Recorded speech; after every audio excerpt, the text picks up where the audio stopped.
Hi, everybody. Welcome to Live from Governor's Green Room, coming at you live from the legendary Governor's Comedy Club right here in Levittown. Getting right into it, baby. Look who's next to me. And Sallie, of course, which is great. But look over here. Over to my left. Roy Wood Jr. is here, everybody. Juneteenth. How do we celebrate Juneteenth? We don't know yet. We're still figuring that shit out, bro. You'll let me know? It just became a federal holiday this year. That's right, yeah. We'll have a black meeting, and we will get back to you. A black meeting? On what the appropriate white protocols are for celebrating. I would love to have a parade. Slavery paperwork. That could work. Because we're part of the good guys. We're the North, so we weren't the bad guys. So we can celebrate. Hot, though, bro. I mean, you could do an up north parade, but it was like, I'm from Birmingham. It's already 95 down there. I don't want to. Yeah, but you were born here, weren't you? Yeah, I was born here. I did my research. Yeah. So you count as a New Yorker. But no, because we were down south by the second grade. Okay. And if I get drunk, you will hear Alabama. You will not hear fucking Harlem come out of my accent in the least. Not in the least, bro. But thank y'all for having me, man. Oh, thank you. To shoot the so thank you, man. Can I curse? I didn't ask this is a Catholic station. I have Jameson. You can say whatever you want, man. Doing whatever I want. Whatever you want. Yeah. So this isn't a hometown gig. Yeah, pretty much. Levittown, this shit feels like out of town, but in town. Because they're great crowds here. I like it because it's people who aren't city-minded. And it's like, you got a yard, you got a family. Right. Like, if you go into the city, it's to catch a flight or some fucking special event, fucking Radio Broadway City. Show. Yeah, it's some super hoity-toity shit. So, yeah, these are the people that'll get out the car and beat your ass over a parking space. This is the real America. That's true. That's what it's all about. Until they see, it's Roy Wood Jr. I can't beat him up. Please, that's more encouraging. Now I really got to fuck him up. So I can say I beat up somebody on cable. Let's see. See, I get my updates up there. The Mets are losing, if anybody's interested. Yeah. So I'm a Cubs fan. You guys fucking put the fucking hurt beat on your us. ass. Yeah, 3-1. Yep. But we're the Mets. We're going to blow it somehow. You know what? And it's fine to think like that. Sooner or later, you'll be okay. We're Mets fans. We're used to losing, man. Here, look. Here's my tattoo. Mets. There it is. I'm a Cubs fan. So how does that happen? You're talking about Birmingham. How does that? Regional coverage, bro. You grow up down south. You only get 2 baseball teams on cable. You get the Cubs during the day. You get the Braves at night. And I never watched the Braves at night because we only had one TV with cable, and my pops wasn't giving up the remote. And I love baseball, so the only way I could watch baseball was right after school when the Cubs day games would still be on, and that's just how I fell in love with the team, man. Well, you had cable? On one TV. We wasn't balling out. We ain't had a whole house. Yeah, it's not like now where everybody has it. Yeah, every tablet and screen can connect to everything. Like in a fucking house in the 80s, one TV had all the channels. The other TVs were for fucking news and fucking TGIF and watching Step by Step Family Matters. My 2 dads. We had shit, Don. That was an amazing show with the Bulldogs. Yeah, Don's Atlanta. commenting. Yep. Saw you perform with Michael Shea in Atlanta. Yeah, Shea and JB Smooth. That was an interesting one. JB Smooth too? That was the night before the national championship game, Bama and the Bulldogs. And that's not my phone.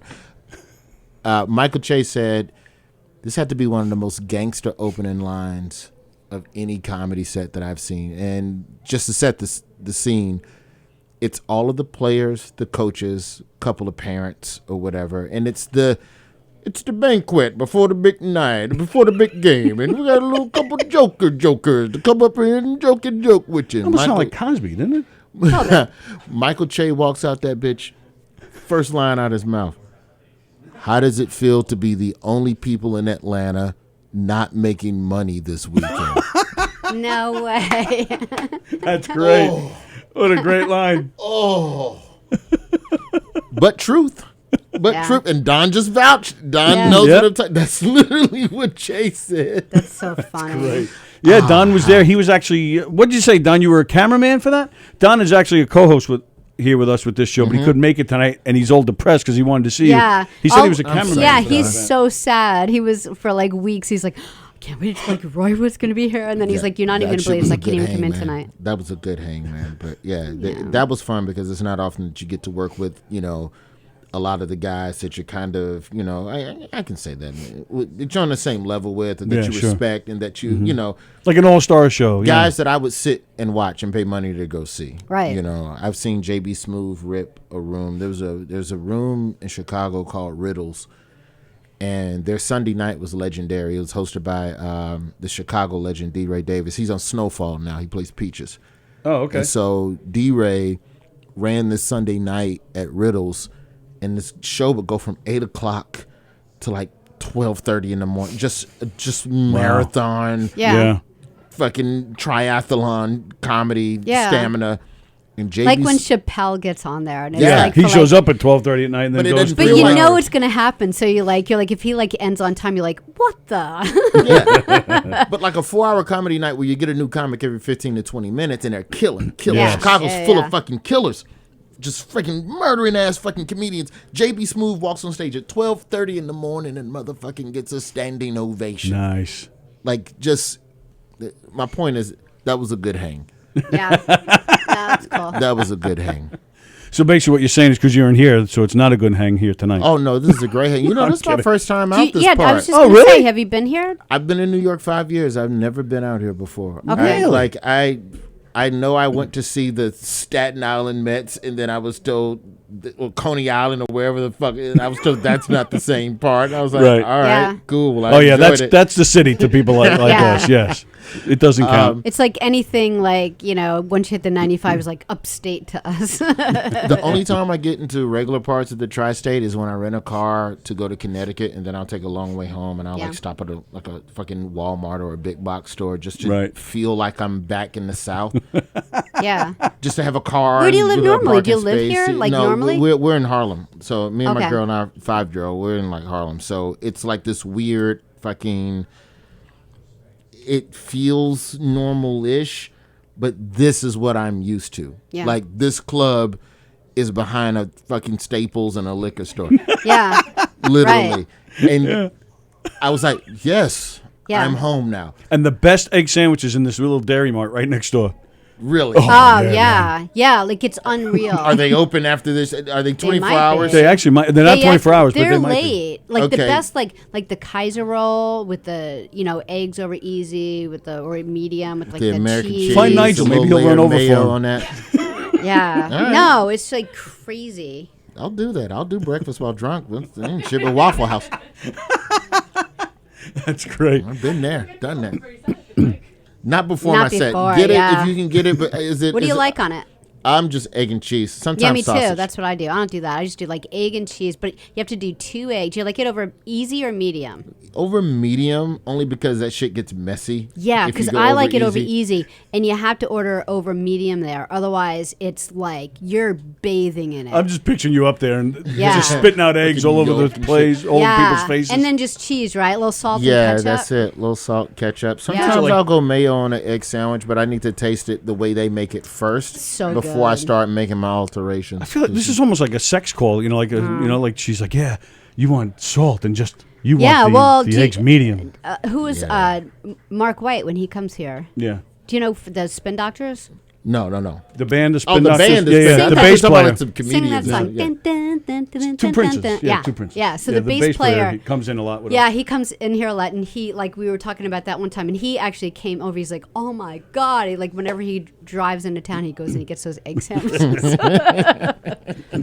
All right, between shows, that'll be the move. Yeah. So you said before we're going on the air that you were actually trying something new tonight.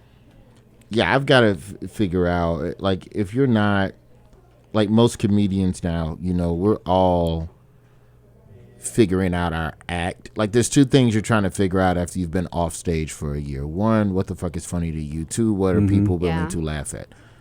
So what do I want to talk about? And then, okay, how to measure that in a way that makes sense. Like, I'm not going to, I don't want to fuck up the joke on the radio. But Oh yeah, I'm not asking you to tell Yeah, us. you that. don't have to tell us. but the basic premise is just how our troops are treated with regards to the VA and just that whole system and just how that whole thing is just Yeah. fucked, and just comparing the job of cop versus troop and how cop get basically the basic like I operate from a place of thesis statements within jokes and then figuring out how to make that thesis statement funny, Sure. right? Cops don't get any of the hero love, but they get the best retirement. Yeah. Troops get all the hero love, but the shittiest retirement. Yep. Shit medical, too. So which Yeah, job but would I- you choose? Wow. I thought the troops, you got like a whole bunch of benefits, and that was like one of the best parts about going into the military. It's You don't get it. It's nowhere near as good as police retirement. Oh yeah, and especially on Long Island, Nassau, and Suffolk County, they have the best. The absolute And the best. salary bumps after like 5 years as a cop. Right. Like people, I don't know why anybody want to be a cop. Motherfucker, do your research and look at that. Right. Like, Yeah. Look at that ain't pay. No Right. job giving you a 70% bump in year Sure. And you 5. Shit.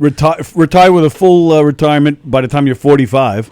Correct. Yeah. Correct. And so, And I'm like, not knocking them. I just wish I did that. it's just Yeah. all things are equal except for the level of public appreciation and the inequity in the retirement packages. But everything else is kind of neck and neck in terms of what you see, Yeah. how it affects you. And this is coming from the perspective of somebody that has veterans and, 2 badges in my family. So I'm trying I to have a figure out how question. to explore that, But like, if you're in the military, aren't you in the military just for like kind of a handful of years and not 25, 30 years? Do you think maybe that's why? Depends on how good you want your retirement to be. Yeah, right. I'm just, 8 years, throwing I it out mean- there. I don't know. I mean, most military commitments is anywhere from 4 to 8 years off the top. But if you give them 20, Yeah. you can fucking get some really good benefits. But you just got to make it through all the bullshit and hope you didn't see some shit that fucked up your brain because Right. there's no therapy. It's not. Yeah. It's not good. But like if you joined at 18 and then you bounced at 38 years, like there's a couple of comedians I know right now that are waiting to retire, and then they're going to start comedy because they know they can live off that pension for the rest of their days. Forever, for the rest of their And lives. that's yeah. literally the best possible way to become a road comic. is to right. just Is live to off not of have that to make money. But Yeah. did Yeah. they see some crazy shit or Yeah. So They- that's a big trade-off right there. But they definitely have benefited, at least the 2 that I know, have benefited from having a level of a support system that a lot of veterans don't have. right, Right. a lot. You Yeah. need a solid motherfucker in your house with you at all times. Like you need a solid spouse Right. to hold you down. That's And right. If you're one of the ones where, you came home from the desert and your girl was pregnant with somebody else's baby, like, Yeah. you Yeah. might have a tough go at it. So I think a lot of it boils down to what your support system is as well. So, it's an interesting thing to explore. It's But an it's- interesting thing to but make it's funny too. delicate. I, That's Right. delicate. I Yeah, hope yeah, you yeah. find the joke, because here's the thing about like you, like I was YouTubing you over the last few days and stuff, and what I love about, and one thing that I learned about, because I'm not a comic at all, and one thing that I have learned, Oh, you got to pull him. He's got to go. She Okay. lit him already? What? She lit him? Apparently so. Wow. That's early. I apologize. I'm so sorry. yeah, it's okay, No, just don't worry give me about 1 us. second. I'm gonna Yeah. sit off on one ear. JL's still on stage right now, right? Yeah. Okay. You have like another 1 minute. 1 minute. Okay. Cool. another 1 minute. Finish not- your it's point, not and then his I'm gonna. first And if you rodeo. guys are still going when I get off stage, we'll Yeah. keep. Yeah, we might be. rapping. We might be. Cool. He's, Right. and you're like the example that I think of, like when people, because they're having a really hard time in the last like few years, not knowing like what to hit and like, oh, like you can't say that, you can't do, and people are like forced to change your whole set. But the thing that I love about you is you tell a story, and you tell like a really important story, and what I tell comics that when I change all their stuff, and I'm like the whole idea of a comedian is to make really difficult stuff easier, That's the goal. So if you do what you do, because it's, I hope you find the joke, because it's Yeah, really, it's- really good stuff. It's just figuring out a way to make you laugh at something that you may not have considered, or from a perspective you may not have Yes. thought about. And Like- so ultimately, that's the point. Is that there's this group of people that are forgotten. Yeah. And that we And we placate. want to learn. And we've tricked people into thinking that clapping for them at a football game is a substitute for benefits. You're absolutely And right about that. That's always the move. And I said this in my last special. They'll bring a troop out at a game and let's clap for him and give it up for Lieutenant Colonel and thank him for his service. You'll give him food and tickets and a round of applause. You'll give him everything but the microphone. Because if you gave a vet the microphone, there's no fucking telling what he's that's gonna exactly say. what I'm talking about. And He's it's like gonna say some real shit. Yeah. Like But they never do that. You give your listeners like a paradigm shift that not everyone does out there. So like it's cool. Well, thank you. Thank you. It's just really cool. So I'm gonna go out here and try it and see if Cool. it works. And if it sucks, I'll be back here and we'll do a post game analysis. Good to meet you both. Good You luck. too, man. Thank you so much for coming Thank in. you We for your really time. appreciate it, brother. All right. Have a great time out there. All right. There we go. Roy Wood Jr. That was cool.